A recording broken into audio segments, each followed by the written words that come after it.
Dzień dobry Państwu, nazywam się Katarzyna Mucha i w imieniu zarządu Hello, ladies and gentlemen. My name is Katarzyna Mucha, and in the name of Molecure, I have the pleasure of welcoming you at our quarterly meeting in relation to the publication, the Friday's publication for this quarterly period.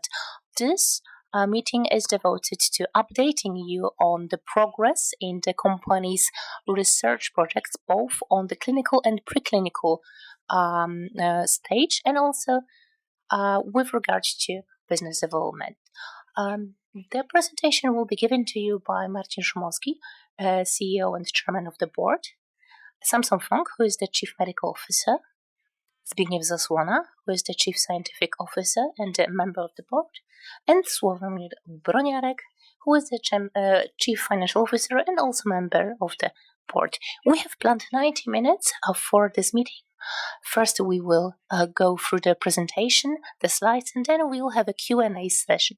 Please write your questions on the chat. And I'm moving and giving the floor to Zbigniew. Today, we will be focusing on the most important events from the first quarter of 2023, but in practice, we will be covering the period up to September this year, so the date when we published our latest report. The key events of that period include us receiving approval from the FDA. It is worth mentioning that this took place really quickly, that is within 30 days, that's very little. That had the time that FDA had the chance to pose additional question or give the approval, and they gave us the approval immediately. It is worth to mention that we are the first biotech company, Polish company, to be running a phase 2 trial in the USA. And it was the result of a lot of efforts. In total, it was 29,000 pages of documentation, so the dossier was that big. And after asking just a few questions, FDA allowed us to go on with the study in July 2023. And earlier this year, in March, we had the first administration of the dose of a Molecure's drug, OTD-02, in the clinical phase 1 clinical trial, and Samson will be telling us more about that in a moment. We also updated our strategy, which we also communicated to all of you in our report, also in our previous financial statements. The update of our strategy resulted from the fact that Molecure received a new molecule which, as a result of the end of the partnership agreement, and also the fact that we have started investing in algorithms and AI technologies, which is to support and streamline our process of early detection of drug candidates. As you know, in July 2023, we have, by way of an SPO, we have collected around 50 million Polish zloty. And this was our target, which we achieved, so we consider it as a significant success, because the macroeconomic situation and the sentiments on the market are the way they are, so it's not easy to gain the trust of investors and the money of the investors. Hence, we are really grateful for a nearly fourfold oversubscription, and we have managed to finalize this round successfully. When it comes to the early the research projects, which Zbyszek will be talking about, we have been focusing, among others, on mRNA, where we are approaching a proof of concept, and we have reached certain milestones. so far in this regard. Also, in other projects, we are headed towards significant milestones, such as determining another drug candidate. When it comes to our pipeline, as of today, we've already talked about it, but I would like to underline again, since our pipeline is very diversified, one thread that brings it all together, brings all our projects together, are molecules which modify the functions of the immune system cells. And in the case of OATD01 and molecules related to remodeling of the tissue and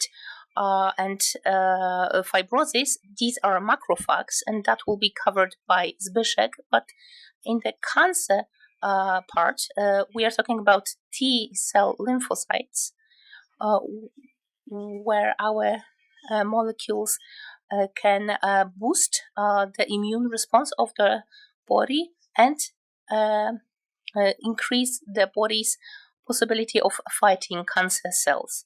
So this is the second tier of our immunological approach. So treatment via modification of the immune system cells. And the last part will also be discussed to Zbyszek.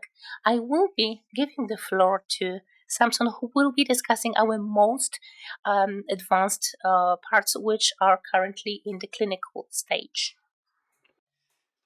Okay, I'm taking over from Marcin in the interest of the translation, because I will be presenting in English. I will speak a little slower, so please take this as a courtesy to the translator. Now, the most advanced project of the company is our upcoming phase 2 proof of concept study in sarcoidosis. Some of you may have already heard this story in previous meetings. It's going to be a double-blind, randomized, placebo-controlled multicenter study in order to assess the safety and the efficacy of OATD01 in patients with active pulmonary sarcoidosis. Now, as Marcin already alluded on, the FDA approval was achieved in July 2023 without conditions. In the meantime, of course, as the project progresses, we have also achieved the central IRB approval, which allows us to go to the local ethics committees now in September 23.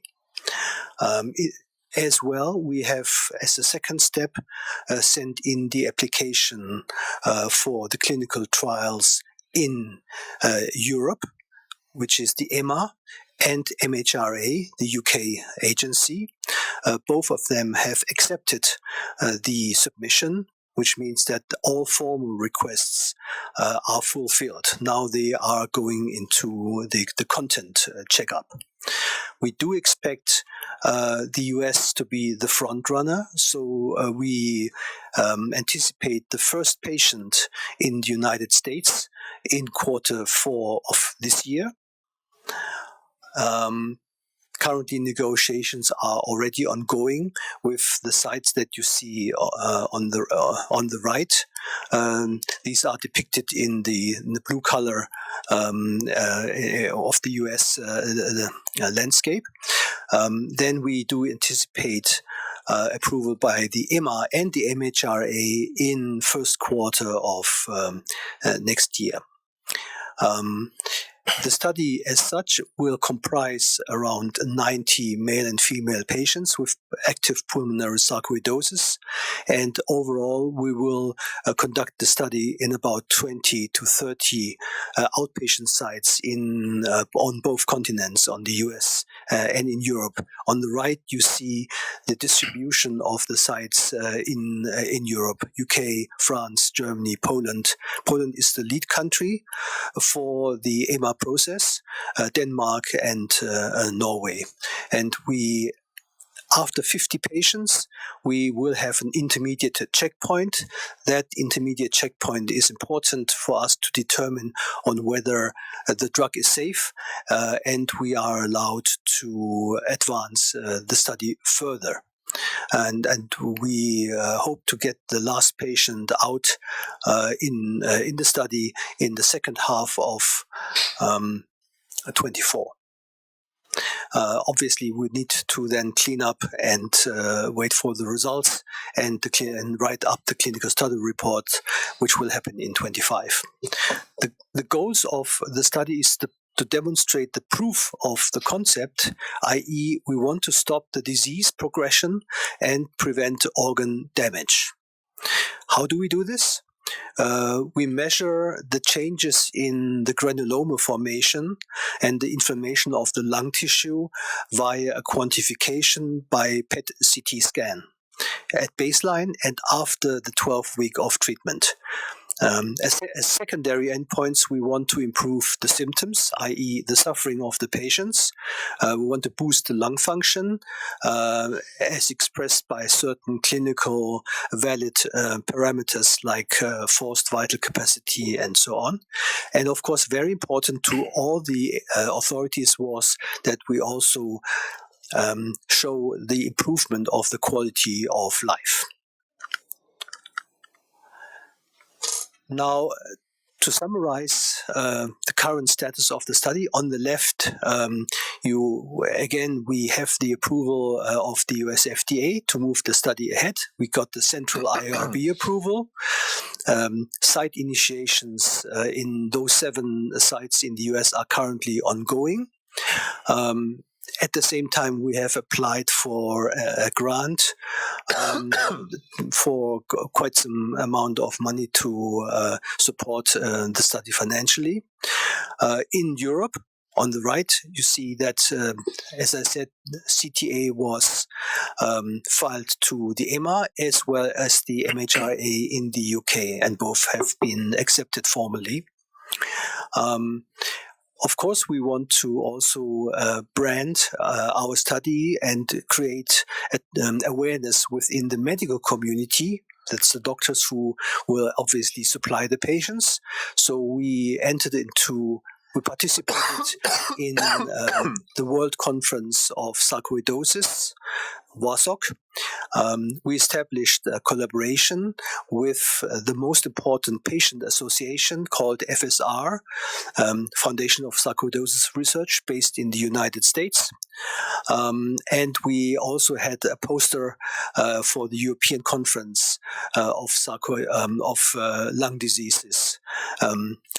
And we will, if allowed, we will start a social media campaign to attract patients with sarcoidosis to be enrolled into the study. In the meantime, we have received the approval by the US Central Ethics Committee that we can start that social media campaign in the United States as soon as the sites are initiated. Obviously, as Marcin already mentioned, there's not so many Polish biotech companies who have yet started phase 2 studies in the United States. So this is quite an exciting moment. Now let me focus now to the study O2. This is our first-in-class dual arginase inhibitor for cancer. This is an open-label, single-arm dose escalation study with monotherapy. We are using a very innovative design that ensures that in the lower dose cohorts where you would not expect any efficacy, there you have lesser patients, whereas more patients can be put into the cohorts where you do expect efficacy signals. This study is conducted in 3 sites in Poland: Warsaw, Otwock, and Bydgoszcz. The duration of the study obviously depends not only on us, on Molecure, but also on the doctors that enroll the patients as well as the patients. And I will come back to this. The entire population of that study will be around 30 to 40 patients with refractory or relapsed advanced metastatic solid tumors. And the 4 tumor types that we are looking at is pancreatic cancer, a very dreadful disease, colorectal cancer, ovarian cancer, and renal cancer. These belong to the most most frequent cancers in Europe and worldwide, and I hear that this is also very common in Poland. Now, this is the principal setup of the study. We are anticipating 6 dose cohorts, although the anticipated target dose will be the 20 milligram dose, which is depicted in red. That comes from our preclinical program. Currently, we are at 10 milligrams, which is the one with the light green or light blue. We believe that the 20 milligram will likely be our selected dose, but of course this needs to be demonstrated by the patients. The first 2 dose cohorts, 2.5 and 5 milligrams to the left, they are already past the critical phase of safety. So they are, both of these steps have been declared by the Safety Review Committee as to be safe, and we were allowed to go to 10 milligrams. Actually, the 10 milligram patient, the first one, has been dosed today. And I have not received any negative sentiment from the site, which is a good signal. As you can see, there are planned some more patients in the 20 milligrams. We say minimum 3 to 9 patients. And the reason for this is that you want to, if you get into the doses where you expect efficacy, you want, of course, to have more patients in those doses. To say a word on the speed of the study, of course, you can see the time events on the speed of the enrollment. In phase 1 studies that have a special design, because we are only allowed to have 1 patient at one time, and then we have to wait until for a few weeks until we can enroll the next patient. Whatever the 60% of the time can be influenced by the sponsor, by Molecure, and that is always ticked. 40% cannot be influenced by us. It depends on how quickly the physicians find the patient. It depends on the patients that are willing. The patients also has to be fit for the study. So 40% of the time of the study is obviously not under our influence. So eventually there can be delays by patients who come too late, by patients who do not want to participate after they have been screened, and all these things that can happen. This is clinical reality. If I would like to direct your attention to the 2.5 milligram, as you can see, this was only 1 patient. This is the lowest dose. This patient is a colorectal cancer patient with a liver metastasis. This patient has has completed the 6 months of treatment without any major toxicity. He is stable with his disease, which means the metastasis does not grow. And by the end of the 6th month, he was put into a so-called rollover study. What is a rollover study? A rollover study is an opportunity for patients that have a clinical benefit. In our case, the patient was the drug was safe and the patient was stable on his disease, we cannot, for ethical reasons, withdraw the drug and say, okay, the study is over and goodbye. Obviously, this is not ethical. So the EMA has requested all the sponsors, including us, to offer to the patient an opportunity to continue with the study drug as long as the patient has a benefit. Now, that's what we do with the rollover study. This study was approved in June of this year. The first patient is in, and he's doing well. Now he's finishing his 8th month, and within the next month he will have another CT scan check, and hopefully he will still be stable and remain in the study. The checkpoints for efficacy will be done every 3 months, according to the standard of care. And it will be done by CT scans. And if you read the so-called RECIST criteria, that's a response evaluation criteria for solid tumors. I conclude my my presentation and hand over to Zbyszek. Thank you. Thank you, Samson.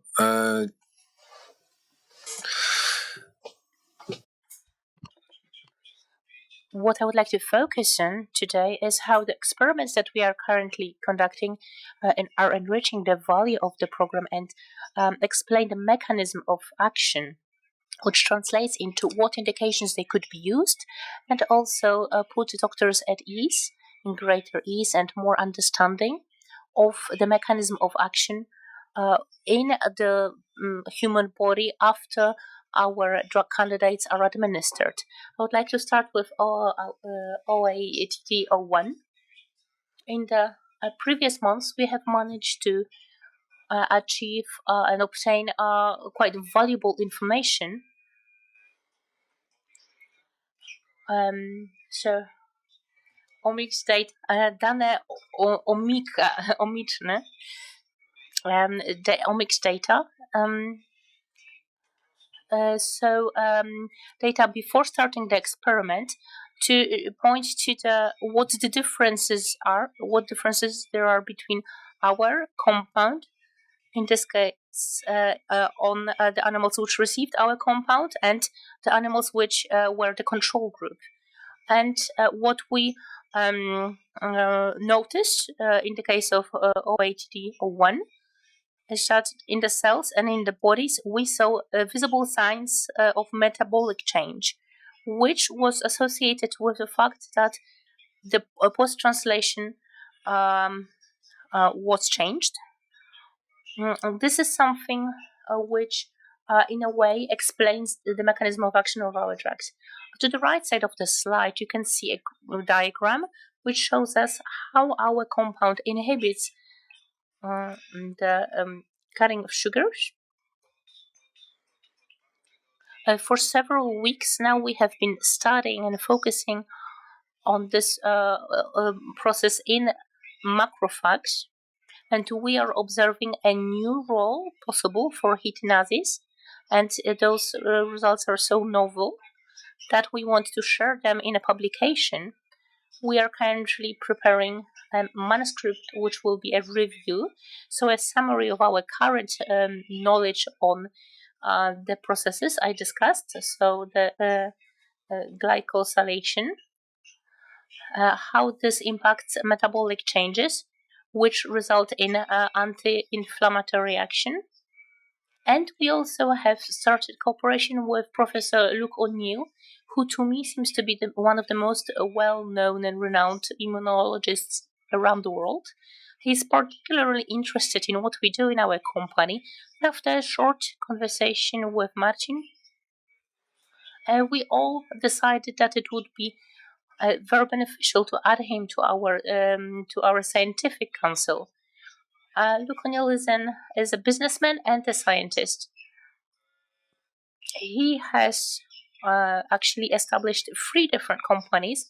One of it is Citrix, which is a company where I used to work in the past, which has started cooperation with Lilly on an early stage. Similarly to our HITINAS program, it was very novel. It has a very innovative approach to disease. In that case, it was the metabolic changes. In our case, it's the new role of hitinases. Professor O'Neill is appreciated by the vast majority of scientific associations. And I think that cooperation with him and a joint publication created with him and his involvement, his interest, definitely increases the value of our program. In the case of OATD02, so dual inhibitors, some time ago we've already tried cooperation with University of Mannheim to use a mass spectrometry imaging, and also we've submitted an application for a grant, which was successful. We have carried out research on our compound, and the research group in Mannheim has analyzed what actually happens to the metabolic track in the cells. For some time now, I have been pointing on to arginase 2 and the fact that it has quite a significant intracellular significance, and this translates directly to inhibition of tumor growth. However, the studies, the snapshot that I'm showing, and then a full scale publication will be proof of the fact that this changes the metabolism of the cancer cells. To the left, we can see how after the administration of our compound, arginine levels rise, and how this translates to arginine and spermidine, which are the fuel for cancers. That process is inhibited, and this is a direct proof of intracellular action, a new mechanism of action additional to the one that we've already described, that is via activation of T cell lymphocytes. Similarly to the explanation of the new role that HITINAS says, this makes us even more confident that we know very well what is happening on the cellular level after our compound is administered. So these are very valuable pieces of research which we decided to share with you because we think that they also add to the value of the program that you invested in. When it comes to other less advanced programs at the preclinical stage, we have the inhibitor which is called the USP72I. We have proved its efficacy in various preclinical models. All that was explained by the increased activity of T cells, and it is possible it will be nominated as a drug candidate because the new molecules are very promising. All we have to do is to confirm via several experiments what we already know about the pharmacological inhibition of USP7. The USP21 program, which we are currently developing in the context of oncology, is something where we're also observing significant progress with regards to new compounds. We've learned a lot about the biology of USP21, which allows us to have a smart approach towards planning new experiments. We can see that USP21 changes cancer cell metabolism quite significantly by affecting specific mitochondrial proteins, and it inhibits their migration and proliferation of cancer cells. So this is something what we are trying to naturally obtain the cells that would result. So we'd like to generate and create something which is happening naturally in the body normally. Another program which we are developing is for fibrotic diseases.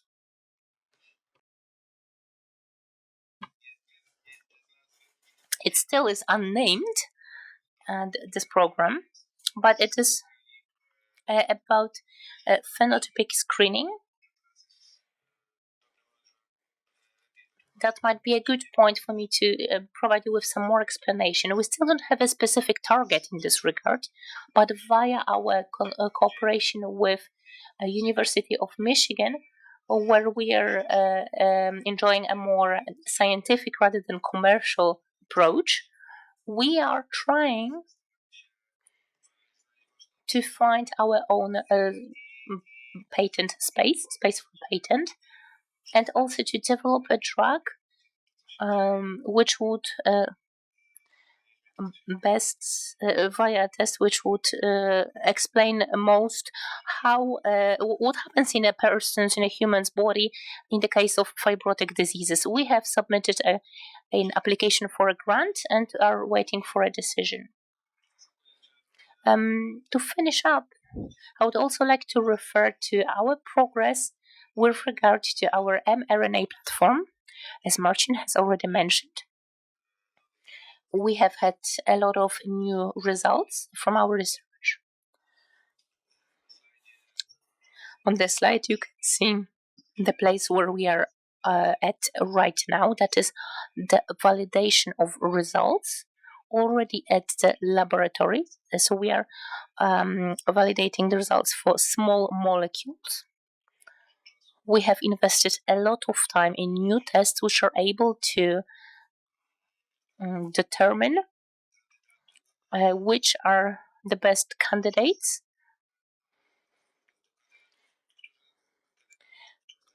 So those candidate molecules which can be used for more specific tests, which will allow us to prove that the compounds we have designed have a specific action with an mRNA fragment. So as a result, they inhibit translation. To us, that is proof of concept. And the starting point from the biological structure and designing of a drug, confirming that it is functional, it is a very valuable package of data, which is also quite innovative. I think that at this stage, this program can be valuable enough for us to discuss it with potential partners,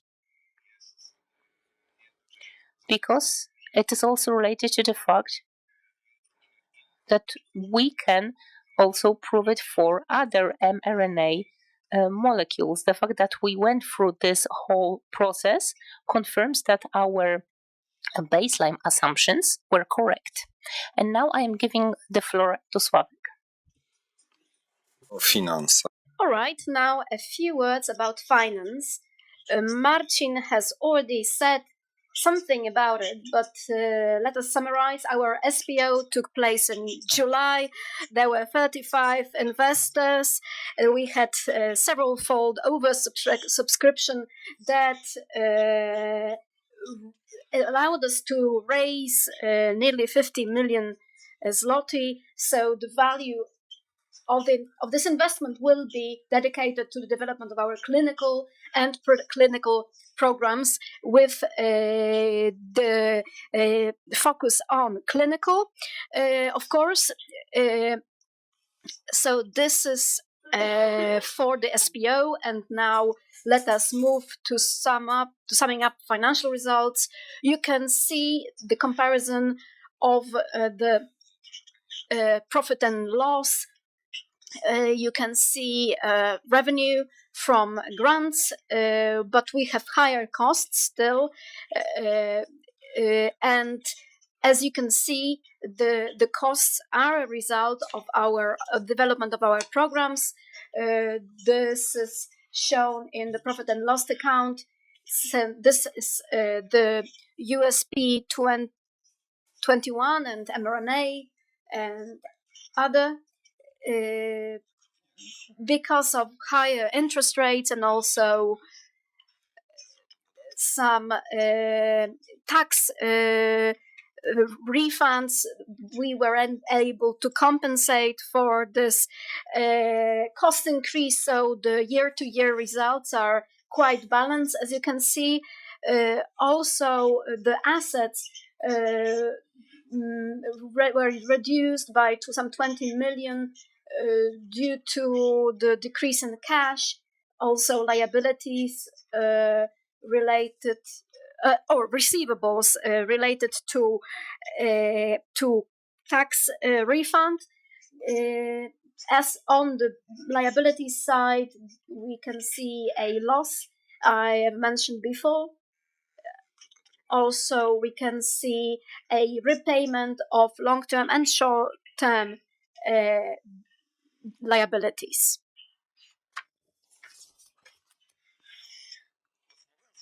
Summing up expenditure on our projects, to be consistent with the previous slides, the expenditure was at the level of 14.6, but you have the 19 million in the brackets because it's a total with the previous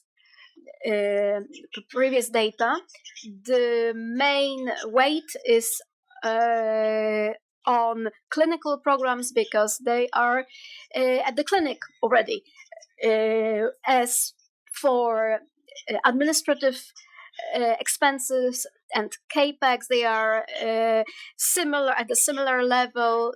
We increased by approximately 50% year on year. As for the SPO, due to the SPO as well, we have 85 million zloty on our cash account. So I am going to mention grants in a minute, but the runway, our value of our investment that we can earmark for the development of our programs is this amount, which should allow us to continue until the end of next year.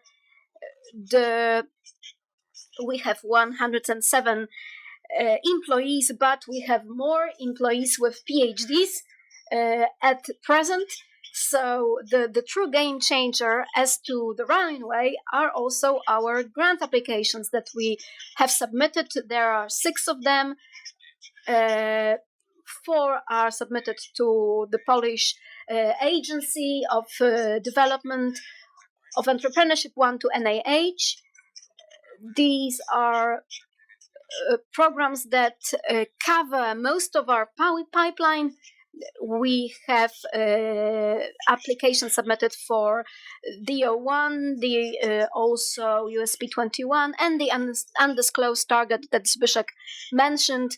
The total value of the project spending covered is 221 million. The funding applied for is 149 million zloty. We are waiting for the decision around mid-October, so other decisions should come as soon as in the first quarter of next year or at the turn of the year. So this is all on my side. Thank you. Thank you, Sławek. Now we are slowly reaching our summary. I would like to mention our plans for the coming months and for the coming years. So within the next several months, we can expect a number of important events and news. Like Sławek said, we submitted a number of grant applications.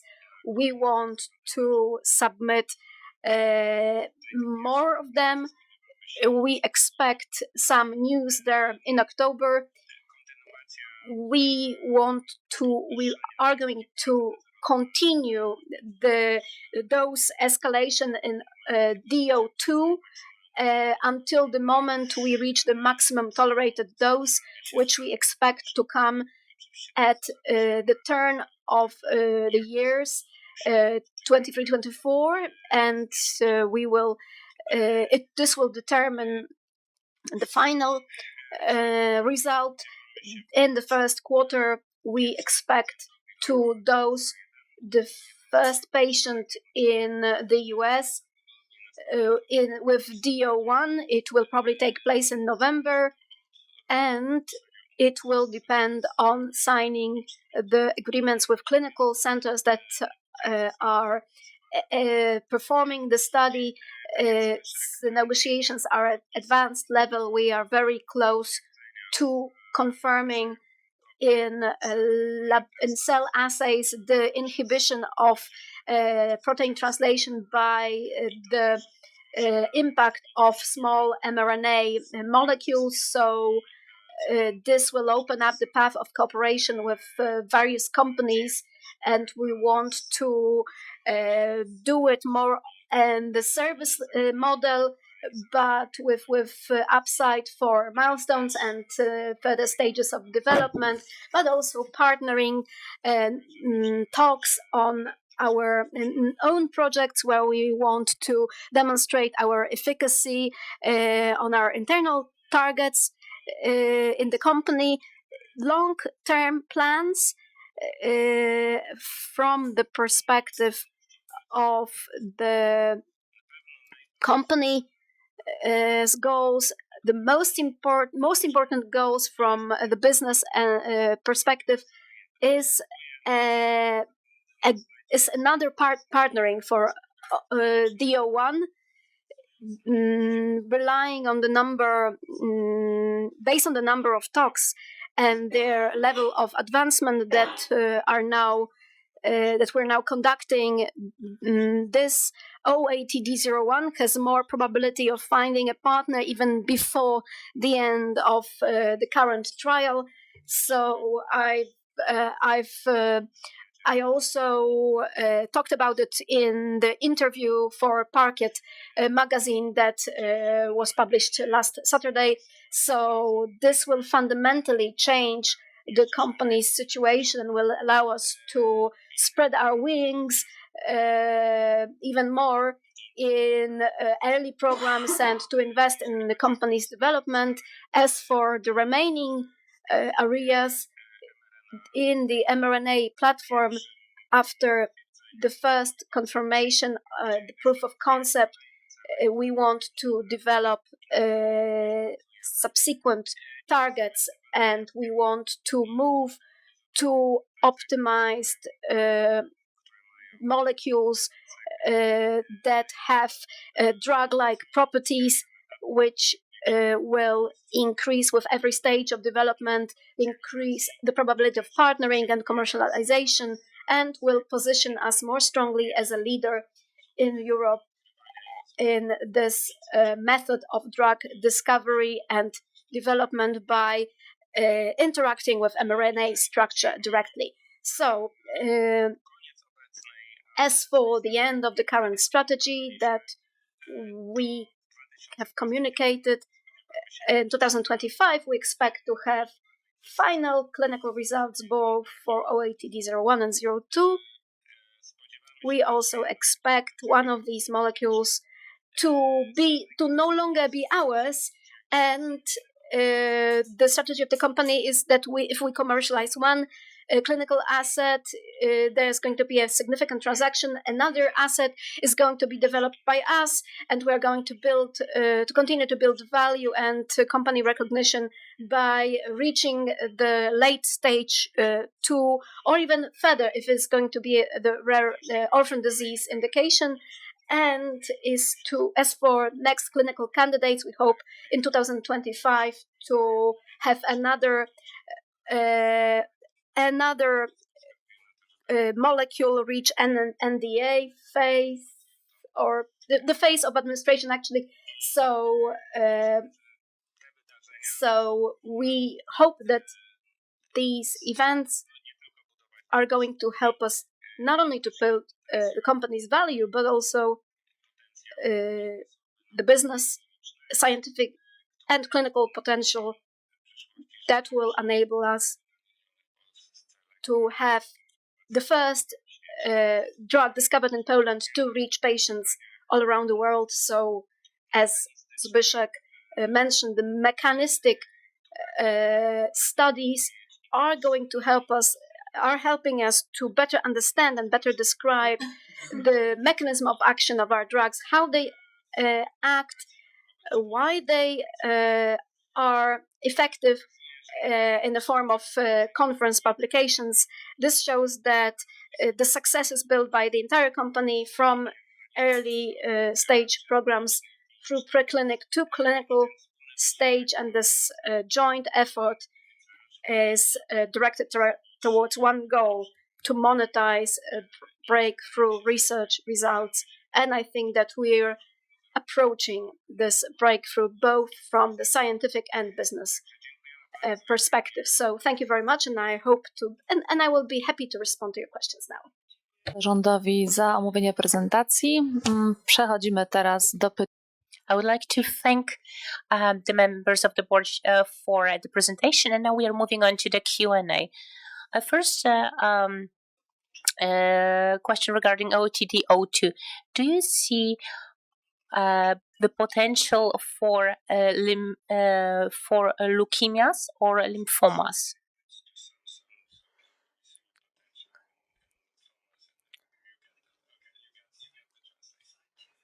That makes sense. We have been approached by third parties that would be interested in collaborating with us. The earliest time point that we could eventually go out into, because obviously it requires regulatory approval and discussions with the agencies, the earliest time point we could do this is only after we have established the recommended phase 2 dose in the solid tumor setting from the phase 1 study. To recall, the phase 1 study, we intend to have the data available later next year. And we may not need to wait for this clinical study report, but we would need to have the full safety and possibly efficacy data set in order to discuss with the authorities. Internally, we are currently discussing about potential options for collaborations, but also what setting we could approach AML or lymphoma. It's likely going to be AML rather than lymphoma for the moment, but these discussions are internally ongoing. We also need to address, of course, some of those questions to key opinion leaders in that field, discuss with them what would be the best and the quickest way to demonstrate that we are effective in one of those diseases. Dziękuję. Kolejne pytanie. The next question, also regarding OATD-02, for this compound, is the 30 milligram dose the maximum? Do not believe currently that we will need to go that far. However, humans are sometimes a little different than animals, so it is possible. That will all depend on the safety and efficacy of our clinical study. In general, the character of a phase 1 study provides the safety aspect, which means if we get high toxicities, we may not go further. Currently, we are very safe, but I do expect that we will soon start to see toxicities, which is actually good for a product. You know, you at some point in time you will have to have some toxicities, and it is well possible that if 30 milligrams is not sufficient, or it's still very safe, then we may go further. But this will depend on the relationship between the safety and potential efficacy, if we see some efficacies. Also, biomarker or the biomarker studies that we are conducting, as well as the pharmacokinetic profiling that we do, will be contributing to this. So it is possible that we go higher, but we do not anticipate this at this point in time. Dziękuję. Teraz pytanie.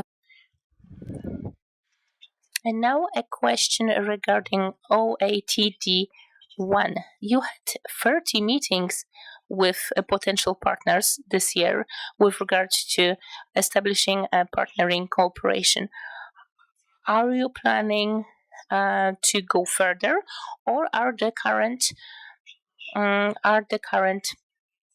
proposals worth considering, and are you considering the American or Asian markets? It is a very complex question. We are considering all our options, but our preference would be a deal which would be a global deal, so a license, an exclusive license with a worldwide reach. It would be particularly interesting for us to have a partner who would have the financial capacities and also marketing and substantial scientific capacities, which would allow us to continue research on other indications, because sarcoidosis is the first indication which would allow us to demonstrate the role of HIT1 in this pathology, to demonstrate that AOT01 is effective in patients. However, all the other indications with a similar disease background, like fibrosis of the liver or the lungs, are also potential indications. So we are factoring in our decision, we are factoring in the scale of the potential partners' possibility to make an implementation. This is also related to the company's current situation. If we come across a very attractive offer at a time where we still don't have results of clinical trials, we probably will not be gambling and taking the risk to wait for those results. But we might be very willing to sign such an agreement. The situation might change.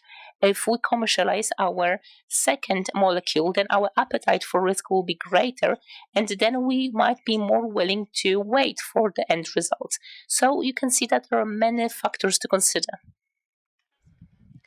And now we have a question regarding the transaction market in general. Could you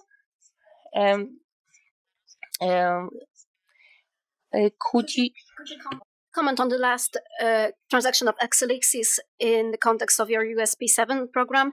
Can you comment on it as that it is a general interest in USP programs, or does every USP program have its own specifics and market conditions? I think it's about the general interest in USP and quatinase. This mechanism of action, it is very difficult in nature and biology to activate anything, and it is easier to inhibit something. The ubiquitinase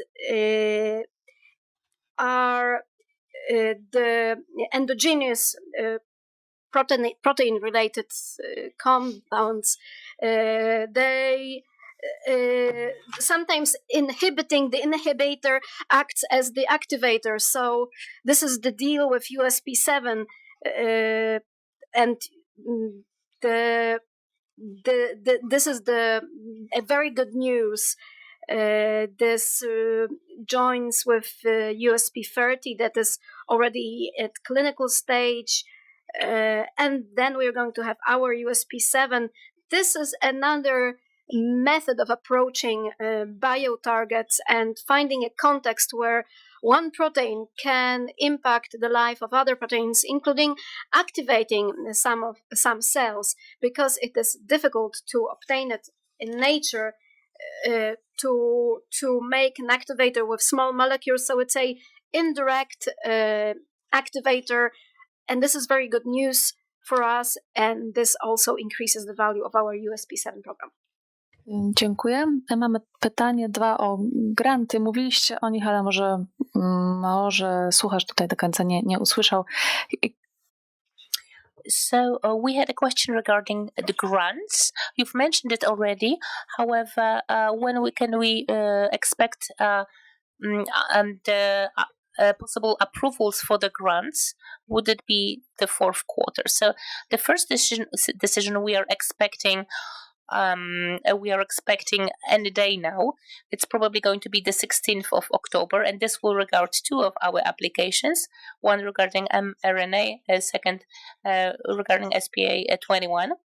The next one will be in the first quarter of next year, and then some other decisions should be there at the turn of the year. So the beginning of the year, the next year, we should have the final decisions. The next question regarding finances.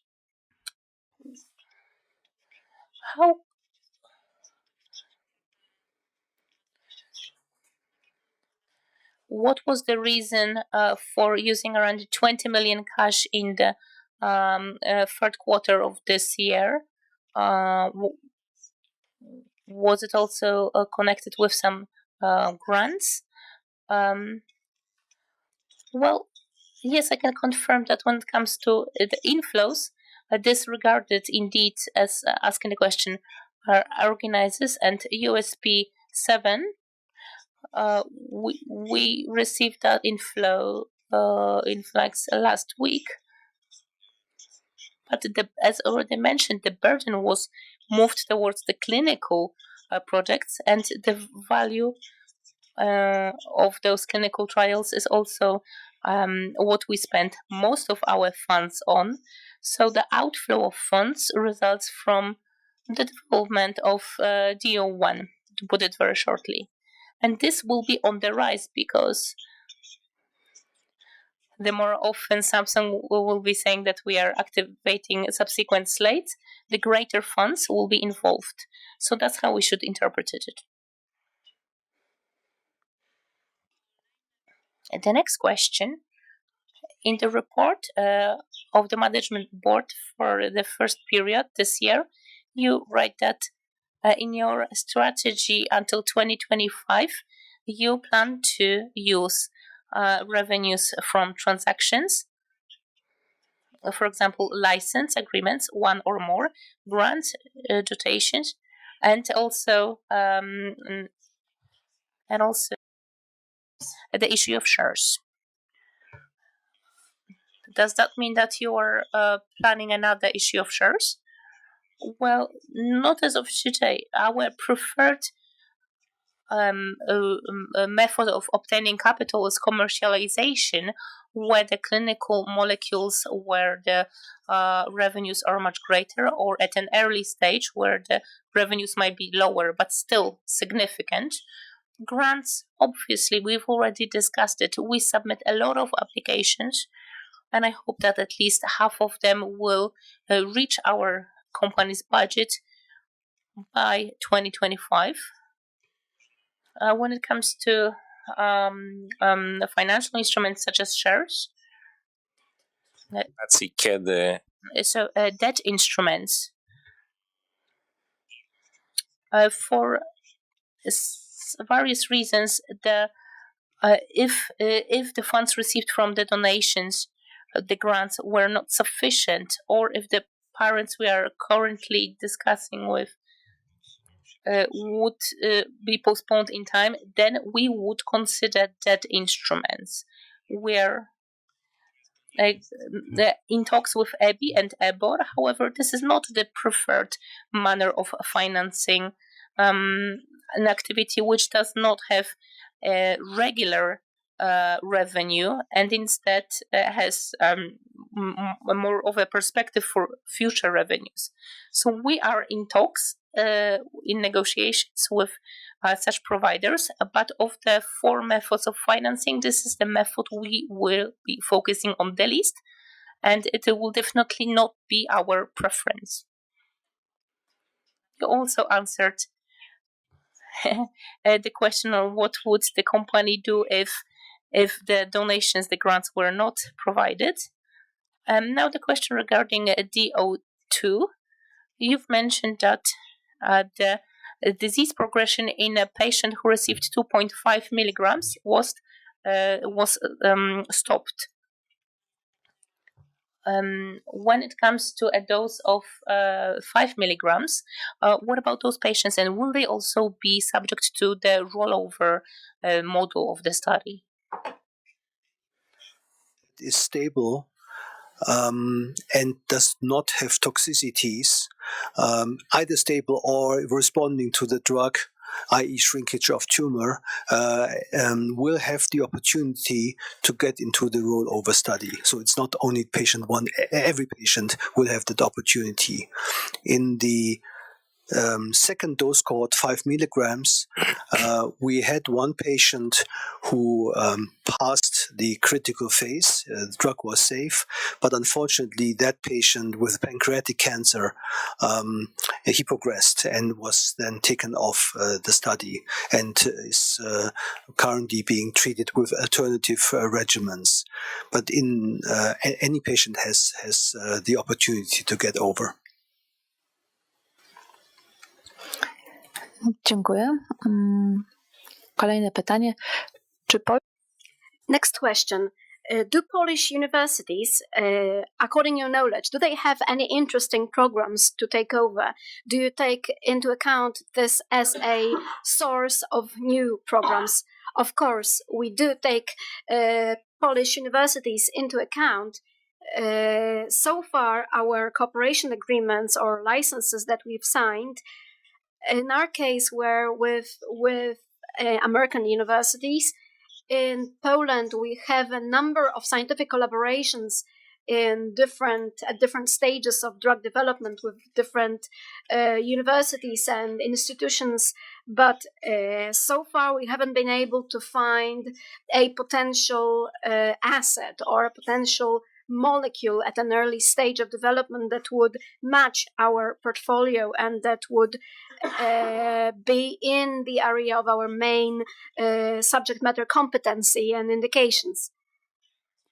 However, if anyone has an idea, if anyone is willing to come up to us, please do so. Please contact us using our mail address on our website. We are located in this Warsaw University of Medicine campus. If anyone has an idea to share, or if they are working on a grant, we are happy to be contacted. If you have something on your mind, or you have and you're not from a scientific and a university but see some opportunity, we will be happy to hear them out. Thank you. Another question. You've mentioned in the report the talks with foreign entities, but none of those entities took part in the issue, and you cannot see the demand for shares in their rate. So there's been already a partnering transaction. Well, referring to that, I think that in the second, near the second partnering transaction, it's going to be a change. But seriously, no Polish biotech company has an important foreign shareholding interest or an important fund taking up shares. This results from two factors. One is that the Warsaw Exchange market and the New Connect market has a relatively low liquidity. the investing funds have certain criteria, and this liquidity has to be larger. Otherwise, they're not able to exit investment. Another criterion, another factor is scale. The valuation of Polish biotech companies in the context of expectations of the requirements of investment banks and investment funds, especially the American ones, are too small, simply, and lack of scale makes the investors to be unwilling to invest into something that is not in their legal environment if this is not able to really impact fundamentally their investment portfolio. So there is a lot of scientific interest in what are we doing with DO1 and DO2, but to be able to have a larger overseas fund to invest in a Polish company, you'd have to have good results in the second stage, or an significant increase in the company valuation, so that it is, and there's an appropriate weight for their portfolios. But so there are talks, but it's not the stage where we could see any closure within the next months, and I think it concerns the entire sector, not only our company. Next question concerns OATD02. Do patients in OATD2 programs are they only treated with this molecule, or are they also in their basic treatment with other compounds?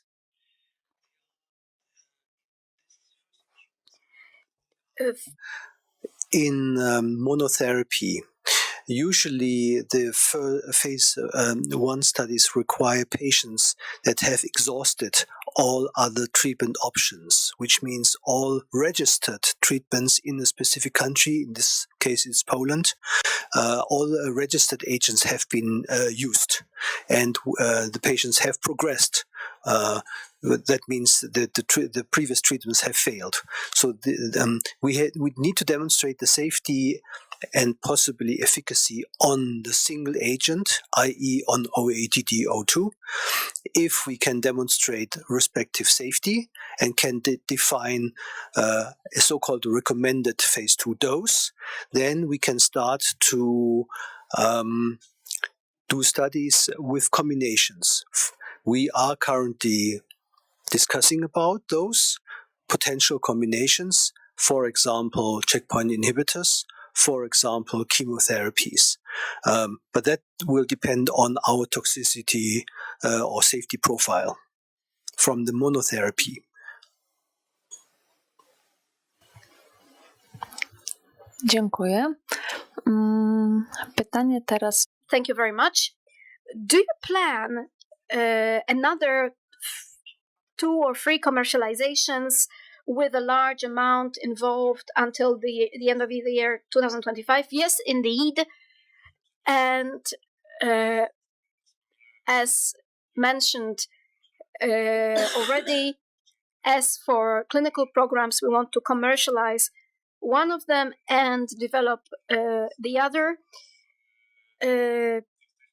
We are closer and closer to being fully ready to start partnering talks both in USP7 program and with the mRNA platform, where we are at the level where these initial negotiations have already started, but the nomination of the clinical candidate and confirming proof of concept for the mRNA platform will surely accelerate this process. So yes, of course.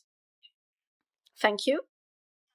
An investor is asking again about the research with the Mannheim University, that there was a study using OATD02 in a model of the colon cancer, and there were very good results. The results are going to be published with Mannheim scientists this year.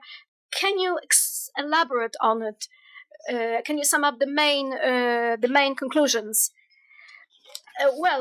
Publications are often worthwhile because of the technique that is used here. Is mass spectrometry is involved and it's an innovative technique because it visualizes what is happening in the tissues. It shows the activity of some metabolites that are significant for metabolism. There are nice visuals produced. Another thing is that we stress the attractivity of Arginase 2 and that this OATD02 is the only inhibitor of Arginase 2 in the world. And if the inhibition, if anyone wants to use this inhibitor in cancer, they can only use OATD02. We illustrated it with metabolites that result from the inhibition of mitochondrial enzyme. So we could publish this year, but we are a bit greedy. We want to get even more results. So apart from the tissue study, we hope to try to do something more with the people from Mannheim University. They are also very happy about it because as part of the EU Open Screen, so the core facilities that contribute to better understanding of drugs, they have some, and they have the clinical assets that Samson discussed. They can now tell the patients exactly what is happening in their bodies. And this is, as Martin said, this is which is a better assurance if you know what the drug is doing exactly. And this is why we are conducting those studies. This is important both for patients, for doctors, and for the entire scientific community. So this is why I put that slide. We want to use up these results as much as possible, but in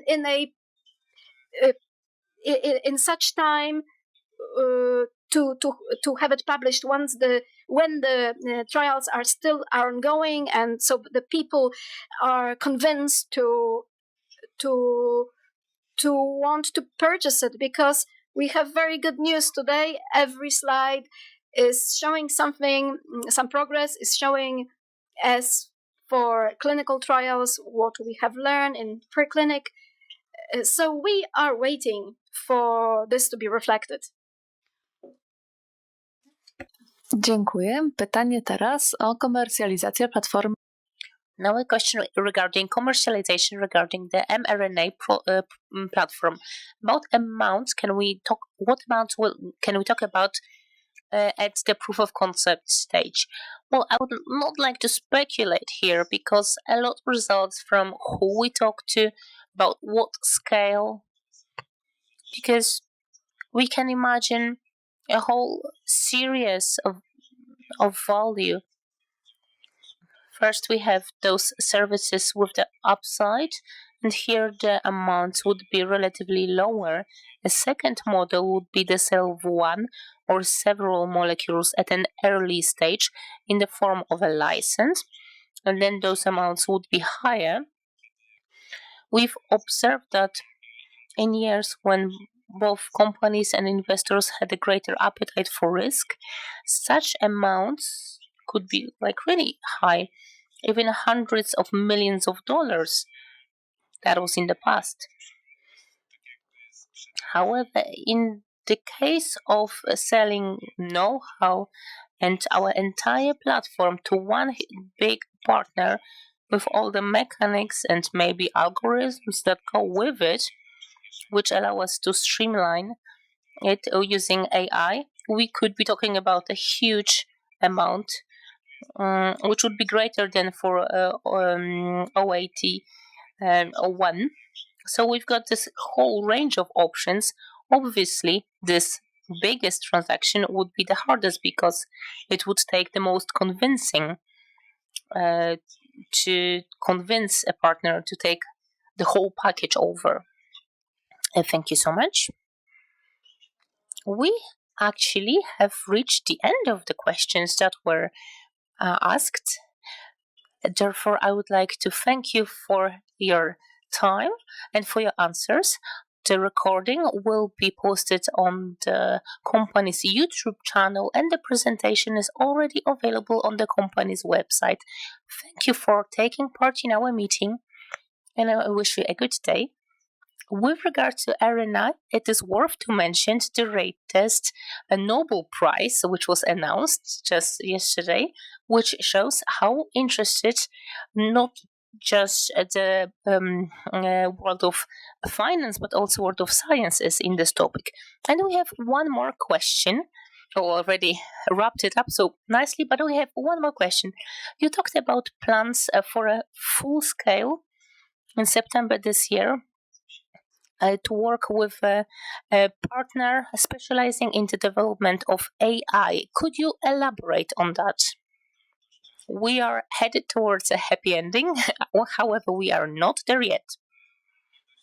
It is quite a complex issue legally because it's a combination of two different worlds, and there are a lot of technical aspects and legal aspects that need to be made very precise so that we make sure that the cooperation is effective and fruitful.